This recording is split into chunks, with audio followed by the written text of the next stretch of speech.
What's up, guys? Welcome back to more Reddit stories about entitled people, insane people, and everything in between. And as usual, we'll be checking out some more Reddit posts. So be sure to share your thoughts about today's stories down in the comments, and we're getting right into it. Neighbor let his dog poop on my lawn daily, so I launched a neighborhood smear campaign, literally and figuratively. This happened a couple years ago when I bought my first house in a chill little neighborhood. Everything was great except for one thing: my back neighbor, Rick. Rick's the kind of guy who owns 2 grills but no shirt, drinks Coors Light in the driveway at 10 a.m., and thinks property lines are just a suggestion. Rick also had this massive golden retriever named Duke. Duke was cool, friendly, but had a very specific habit. He loved to drop the nastiest logs right in the middle of my lawn. Not near the sidewalk, not behind a tree, dead center like it was his sacred spot, every damn day. First couple of times, I figured maybe Rick didn't realize it. So I walked over super polite and asked if he could maybe keep Duke on a leash, or at least scoop the poop when it happened. Rick, wearing a tank top that said Weekend Warrior, looks me dead in the eye and goes, "It's all nature, bro. You don't own the earth." Oh, we're doing that. So I tried the normal stuff. Patched the fence, put in a motion-activated sprinkler, even tried some citrus deterrent. Nothing worked. Rick actually laughed when he saw the sprinkler and said, "Nice try, but Duke's built different." Cool, I'm built different too. Here's where the revenge starts. I started collecting Duke's turds in a Home Depot bucket, lined it with a trash bag, used a scoop, added a little water for aesthetic reasons. After about 2 weeks, I had something that looked like a cursed soup. One Saturday morning, while Rick was out, I took that bucket and painted the border of his yard. Sprinkled it like fairy dust right along his deck and around his precious fire pit area. He came out later that day, sniffed the air, and literally went, "What the hell is that smell?" I was sitting on my porch drinking coffee like, "Smells like nature, bro." But wait, it gets better. We have a neighborhood Facebook group. I started posting lost dog poop updates every time Duke hit my yard.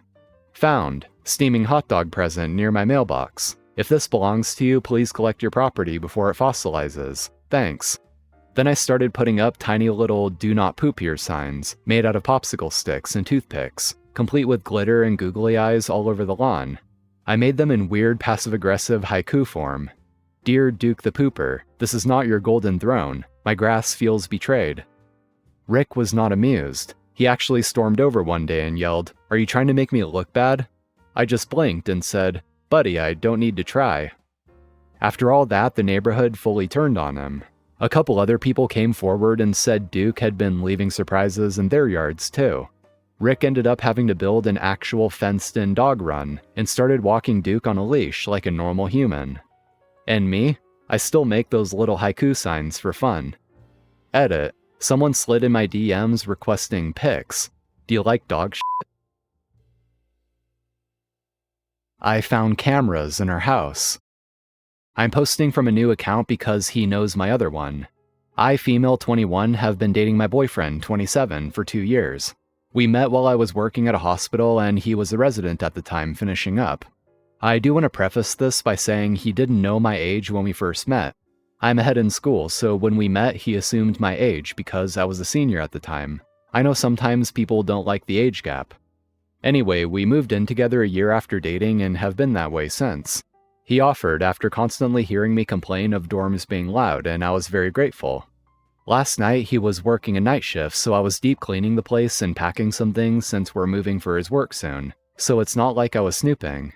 While cleaning, I found a couple weird things.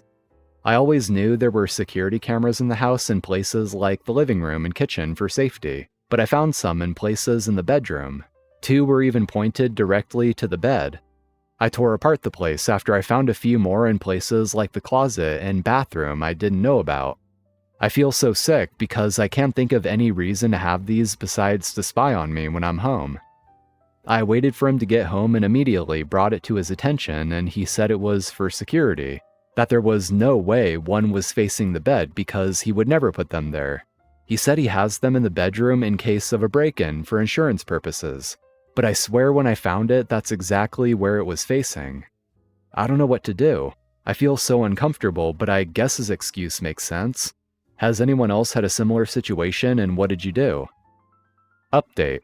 This couldn't have possibly taken a worse turn. When I got back home, he was dozed off on the couch and his Apple Watch was on the counter. I decided to go through it to try and find something, and there's a group chat with him and a bunch of our male coworkers at the hospital. I ended up grabbing his phone to be able to read in it better. A bunch of the guys from the hospital are in this group chat. They all post things about their girlfriends, wives, hookups, including pictures and videos. I saw a video of us in there and I'm so sick. I'm mad. These are men I work with and who could potentially be over me after medical school. They've been my mentors during this whole process and they've seen that. I don't even know where to go from here with that. He woke up while I was reading the messages before I could get everything read. He lost it and broke the door to the bathroom I was sitting in. I've never seen him act like that. He realized I was terrified and completely changed, to comforting and loving and apologizing. I recognize some of those girls that also work there. I don't know what to do, what to say or where to go. We live together. How could he send that stuff to them, knowing we work in the same hospital? They saw me in the shower, in bed with him. I'm just so lost. I can't go back to work after finding that. He's begging me not to say anything and that he'll do whatever for me to trust him again, but I can't. He even pulled out the ring that he said he planned to propose to me with during all of this. I don't know what to do. Those women probably don't know they're in this group chat. I'm scared of retaliation at work with the other men. I'm just lost. Update. So the past few days have been really hard. I'm officially moved out of the house we shared and had gotten my own studio. I contacted a lawyer and they advised me not to go to HR yet at the hospital since they would try to cover it up to save face. He said it would be really messy for myself and would definitely put an image of myself out there and make me a target, and that I need to think long and hard. He said there are grounds for a lawsuit, and even if they deleted the material, it wouldn't matter because it could be found in an investigation. But that I have to be okay with that material being shown to a bunch of people, and I have to be okay with losing some friends and respect from others. I'm not really sure where to go from here because I wasn't expecting him to say that. I contacted the two women who I recognized and they're staying with their husband and boyfriend. They're not reporting. I've gotten multiple things left at my door telling me not to report and it's not worth what will come from it from who I assume is the women. I'm just at a loss. I don't know what to do. My boyfriend keeps trying to contact me. He constantly has things delivered to my new place and I don't even know how he knows where that is. It's nothing bad. Flowers, food, and other things. He keeps saying sorry.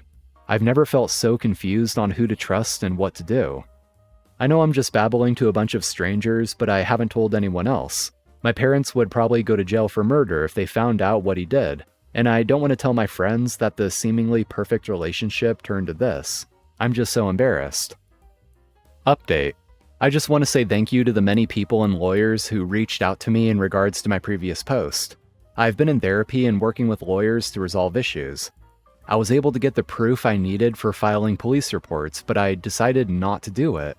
We worked an agreement out where I am financially set up for a long time from the group of men as a whole. My medical school is paid for. I'm being given a very nice living stipend monthly, and a few other things my lawyer was able to push for that will help me a lot in the future, including a new job placement. This is all being done privately. I know this may disappoint many of you because you wanted me to raise hell and fight for women, but mentally I couldn't handle pressing charges or having the things shown that I know are recorded.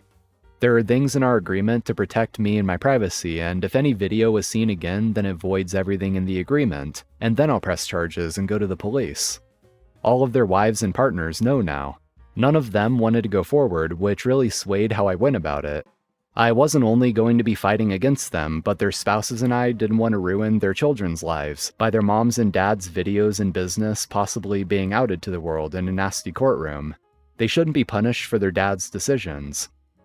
That's really it for the update. I'm okay with what has been done, and I can go forward with my career goals without worry of a reputation that wrongly would have been there. CEO's assistant said it wasn't right I had a nicer chair than he did. A while back, my wife and I were buying our house after a few years of rental. There was a delay in the new house being ready, so we moved in with my mother for a few weeks. During that time, I stashed some stuff at work, including bringing in my chair, a very nice Herman Miller Aeron I had gotten secondhand.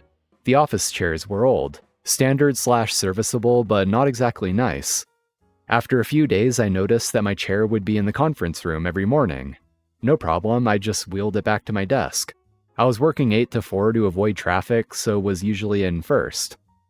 The CEO of about 120 people would usually not arrive until about noon, and take later meetings when most of the staff were away. After a few days, the chair kept ending up at his desk. Open plan, thankfully, so I just took it back every morning. I wasn't foolish enough to go into the CEO's office. He'd shoot me a dirty look every morning, but that was it. After a few more days of this back and forward, the CEO's assistant, who was a lovely person who I felt immense pity for, approached me and told me that the CEO didn't think it was appropriate that I had a nicer chair than him.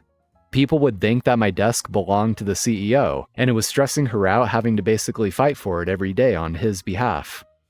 I told her I understood completely and would stop fighting over it. I took it out of the office that lunchtime and reclaimed a normal office chair. The next day, she came over and asked me where the chair was. I said with an incredibly straight face that I thought since it wasn't appropriate, I just took it to my car. She had a super stunned look, but just kind of ran off. Since I was almost always first in, I always got parking near the building. Pretty much everyone got to walk past my car on the way into the office and see my chair in the boot for a few more weeks. However, given his cowardly nature, I never got approached about it again. To this day, I'm 100% certain they thought I was just going to give in and let him have my chair. Instead, I got the joy of telling everyone the honest truth about why my chair was in my car for weeks. Anyway, friends, that's going to be all for today. Thank you for watching. As always, I do appreciate it. If you enjoyed, make sure to hit that like button, subscribe if you haven't already for more Reddit content like this, and drop a comment down below. So take care, stay tuned for more, and I'll see you next time.